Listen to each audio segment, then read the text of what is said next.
2021-এর প্রথম প্রহরে রাতের স্তব্ধতা ভেঙে শহীদ বেদিতে ফুল দেন রাষ্ট্রপতি আব্দুল হামিদ ও প্রধানমন্ত্রী শেখ হাসিনা। পরে আরও দুদফায় মন্ত্রী ও আওয়ামী লীগ নেতাদের নিয়ে ভাষা শহীদদের স্মরণ করেন প্রধানমন্ত্রী। এর আগে শ্রদ্ধা জানান স্পিকার শিরিন শারমিন চৌধুরী ও ব্রিটিশ পার্লামেন্টের উচ্চকক্ষ হাউস অব লর্ডসের speaker right baroness D'Souza. রাত 12টা 7 পশ্চিমবঙ্গের মুখ্যমন্ত্রী মমতা বন্দ্যোপাধ্যায় শহীদ বেদিতে ফুল দেন। এরপর শেখ হাসিনা মমতা বন্দ্যোপাধ্যায়ের সাথে কুশল বিনিময় করেন। প্রধানমন্ত্রী চলে গেলে সাংবাদিকরা ঘিরে ধরেন মমতাকে। তিনি স্যালুট জানান 52-এর ভাষা শহীদদের। শহীদের রক্তে রাঙা 21শে ফেব্রুয়ারি সমস্ত ভাষার মানুষের কাছে গর্বের সঞ্চার করে। Really salute to all of them.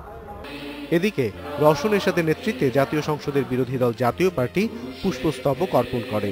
এছাড়া 3 বাহিনীর প্রধান, বিভিন্ন দেশের রাষ্ট্রদূত, যুদ্ধাহত মুক্তিযোদ্ধা, উপাচার্য আরেফিন সিদ্দিকের নেতৃত্বে ঢাকা বিশ্ববিদ্যালয় শ্রদ্ধা জানায়। এরপরই শহীদ মিনারে বাঁধ ভাঙা মানুষের ঢল নামে। আমরা গর্বিত জাতি, আমরা দেশের সমৃদ্ধি উন্নয়নের পথে এগিয়ে যেতে চাই। লাগাতার অবরোধ ও হরতাল চালিয়ে যাওয়া বিএনপি জোটের কোনো দল বা নেতাকে প্রথম প্রহরে কেন্দ্রীয় শহীদ মিনারে দেখা যায়নি।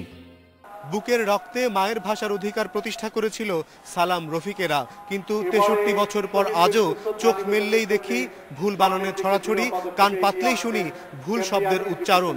ভাষা শহীদদের রক্তের ঋণ সেদিনই শোধ হবে, যেদিন সর্বস্তরে শুদ্ধ বাংলা ভাষা প্রতিষ্ঠিত হবে।